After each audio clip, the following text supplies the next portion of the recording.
Buen día, Asesoría Legales Railec y Asociados. Tiene el agrado de presentar un nuevo video de adecuación y difusión jurídica para la ciudadanía a fin de que pueda serle de utilidad en su vida cotidiana. El día de hoy iniciaré un ciclo de videos que hablaremos de partes del proyecto de ley que el 11 de abril pasado fue despachado por la Cámara de Diputados al Poder Ejecutivo y que próximamente será publicada en el Diario Oficial y será ley. En este caso, la famosa ley de las 40 horas. En este primer video hablaremos trataremos de responder preguntas sobre ciertos aspectos del proyecto de ley, que estimamos más relevantes. En ese sentido, el primer video se va a llamar ¿por qué la ley se llama de 40 horas? Sin mayor preámbulo, comencemos. Bueno, en primer lugar, una de las modificaciones relevantes al Código del Trabajo es establecer, y fundamentales en el derecho del trabajo, es el límite de jornada ordinaria semanal. Y en este sentido la ley modificará el límite máximo de jornada ordinaria de trabajo. Esto sin perjuicio de las disposiciones transitorias, en este sentido la aplicación de la ley va a ser gradual. Pero cuando se termine de implementar la ley, que será aproximadamente, debería ser el 2028, se reducirá la jornada laboral de 45 a 40 horas como límite máximo semanal, el que no podrá distribuirse en más de 6 días ni menos de 4 días. Forma de distribución. ¿Cómo se distribuirá la jornada? Distribuirá la jornada de trabajo. Se señala que la distribución de la nueva jornada de 40 horas podrá hacerse de la siguiente manera. Una, en una semana calendario. Otra, en base a promedios semanales en lapsos de hasta 4 semanas. ¿Cuáles son los límites de esta modalidad? Que en este caso expresa que la jornada no podrá exceder de 45 horas semanales ordinarias en cada semana, ni extenderse con este límite por más de 2 semanas continuas en el ciclo. O sea, podría haber una jornada de 45 horas semanales, pero en el lapso de un mes no puede verificarse más de 2 semanas con este tipo de jornada. El resto tiene que cumplir con lo que señala la ley. También puede lograrse esto a través de un acuerdo de las partes de organización sindical, aspecto que ha sido criticado por algunas organizaciones sindicales y algunos autores y académicos de derecho de trabajo, de la cual las partes deberán fijar de común acuerdo un calendario de distribución diaria y semanal de las horas de trabajo en el ciclo. Si el trabajador se encuentra sindicalizado, se requerirá además el acuerdo previo de la organización sindical en que se encuentre afiliado. Es decir, podrían alterarse estas reglas de las 45 horas por medio de un acuerdo de las partes. Que un acuerdo de las partes, dicen los críticos de esta parte de la norma, podría referirse a que en el fondo es un acuerdo entre el león y la oveja. Hay una fábula de Esopo sobre eso, o el ratón, no recuerdo la fábula, pero el acuerdo entre el león y la oveja sobre repartirse la ganancia. Por eso hablan de cláusula leonina. Y en este sentido, si es el empleador y el trabajador acuerdan algo, seguramente el trabajador va a firmar por la necesidad y porque va a estar compelido y constreñido en mantener su fuente de ingreso y probablemente va a aceptar lo que le ven. Entonces aquí, y yo creo que acá vamos a tener que esperar lo que diga la Dirección del Trabajo en sus dictámenes o circulares al respecto, porque esto tiene que tener alguna limitación. Si no, bueno, van a haber, no sé, recursos de protección, reclamaciones, demanda de tutela laboral al respecto, y también en este sentido tal vez recurrir al Tribunal Constitucional, porque esto es como un poquito impresentable, pienso yo. Pero en fin, es así en la norma.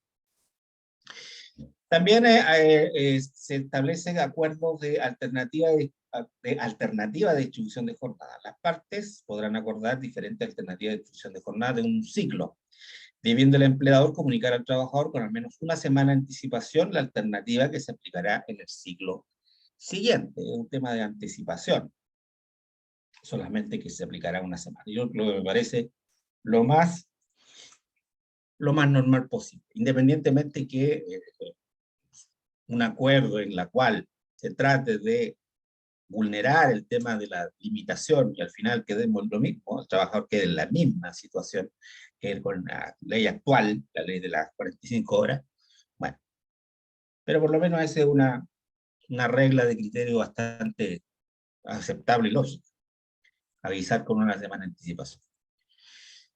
4. Compensación. Si al término de la relación laboral el trabajador hubiera prestado servicio por más horas que el promedio legal en el ciclo respectivo, calculada de forma proporcional, deberán pagarse las horas necesarias para completar el promedio de 40 horas semanales. ¿Eso cómo se lo va a saber el trabajador? Bueno, van a tener que sacar las cuentas. Van a tener que sacar las cuentas y si los recursos humanos no se molestan, pedir un catastro, una copia del registro de ingreso y asistencia. Ahora, si ustedes no quieren, ¿cómo se llama? Pues saben que recurso humano, gestión personal, no sé, no quiere hacerlo, no se lo quiere dar, piensan que no se lo va a dar, bueno, tienen que sacar las cuentas ustedes. Por el punto de vista del empleador,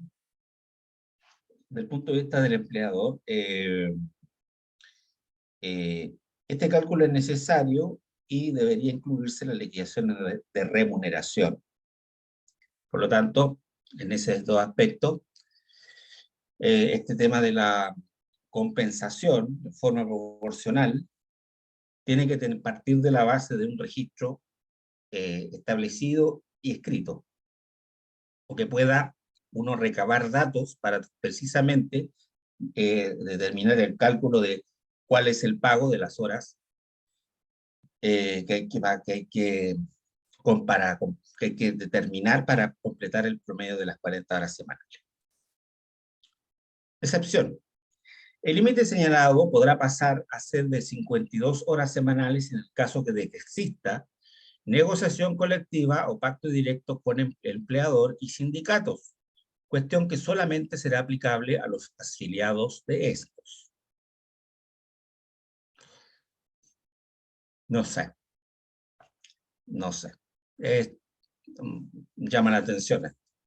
Pero por lo menos, ya hay a diferencia de la legislación actual, hay un parámetro máximo de máximo de horas semanales.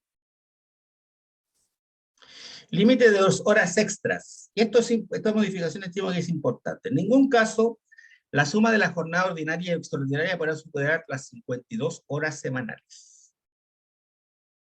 En ningún caso. ¿Cuál es la sanción? Se tendrá por no trabajado.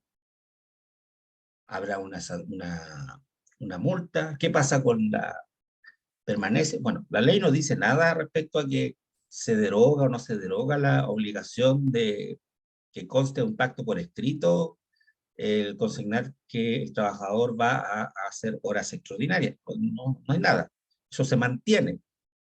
El tema es que aquí, en la futura legislación, la futura ley, hay un límite, va a haber un límite en la cual se va a establecer que la jornada, las horas extras, la suma entre la jornada ordinaria y extraordinaria, no puede superar las 52 horas semanales, cosa que no estaba bien clara en la legislación anterior,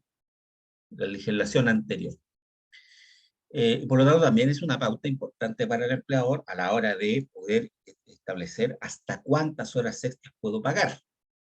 Ahora, el tema de la discusión, y yo creo que va a ser materia y deberá ser materia de pronunciamiento, sea por oficio, sea por iniciativa propia, de la Dirección del Trabajo, sea a petición de los empleadores, determinar si el que trabaja 53 se le debe pagar o o no se le debe pagar, o se le debe amonestar.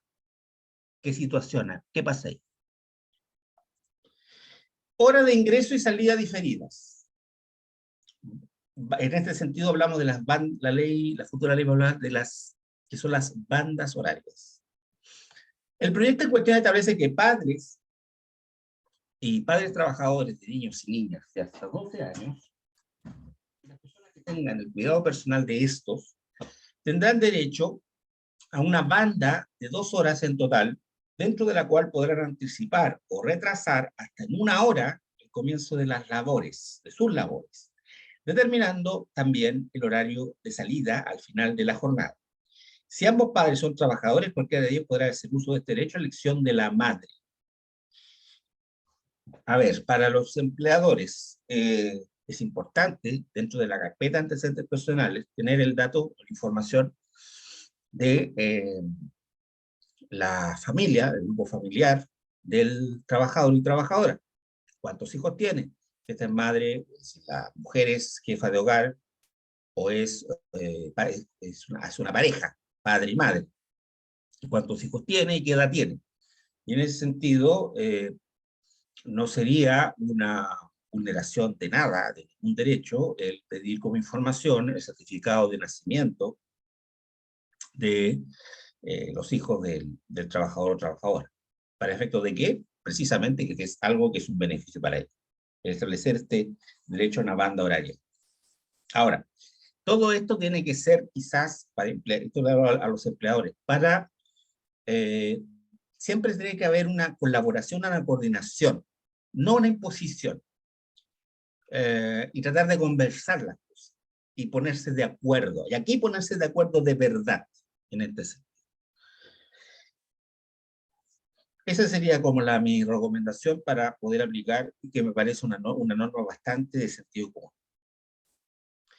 Para hacer uso de esta facultad se establece el siguiente procedimiento.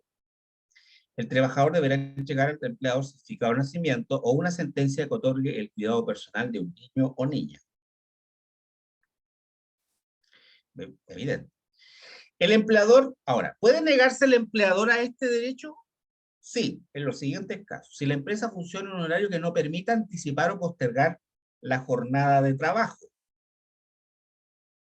Esas son circunstancias que se verá de acuerdo a la naturaleza de las funciones, probablemente funciones continuas, que no permiten, tienen que ser, funcionan en base a turnos rotativos, imagino yo. También por la naturaleza de los servicios prestados por el trabajo, como el caso de funciones, labores de atención de público o que sean necesarias para la realización de los servicios de otros trabajadores, o atención de servicios de urgencia, trabajos por turno, guardias o similares, en tanto requieran que el trabajador efectivamente se encuentre en su puesto a la hora especificada en el contrato de trabajo o reglamento. Es como razonable, aparentemente. Pero todo esto, trabajadores, todo eso, en teoría puede ser reclamable. Ahora, empleadores, conversen, no impongan. Si hay un trabajador que pueda tener este tipo de situaciones, no porque tengan el derecho teórico per se de negarlo, van a imponer la negación. Porque van a crear un conflicto innecesario. Entonces, acuerden de verdad. Aplicable el tema ese de los ciclos de la jornada de trabajo, y yo fui un poquito así, cité la crítica, lo mismo, acuerdo, conversar, 2 personas civilizadas, no imponer, tratar de no imponer. Ahora, siempre ante actitudes arbitrarias, claro, hay que de repente dejar claro que la persona está contratada. Pero en fin, ese es otro aspecto que es para otro video quizá o otra oportunidad. En caso de controversia, aquí esto no importa. Por eso todo es reclamable, trabajadores.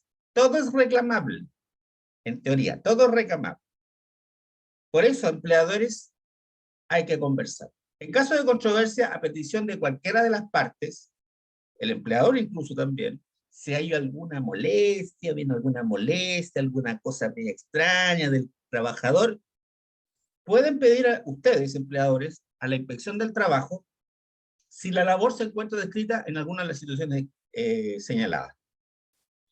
Y así, con una resolución de la Dirección del Trabajo favorable a ustedes, entre comillas, con eso, miren, yo no le doy permiso porque yo le pregunté a la Dirección del Trabajo, a la Inspección del Trabajo, me dijo que sí, podía rechazarle su derecho al tema de la banda horaria, de anticipar o de anticipar la entrada, de retrasar la entrada o anticipar la salida. Con esto ponemos término a este primer video. Mi nombre es Juan Luis Railef Balmaceda, soy abogado. Nos vemos en el próximo video.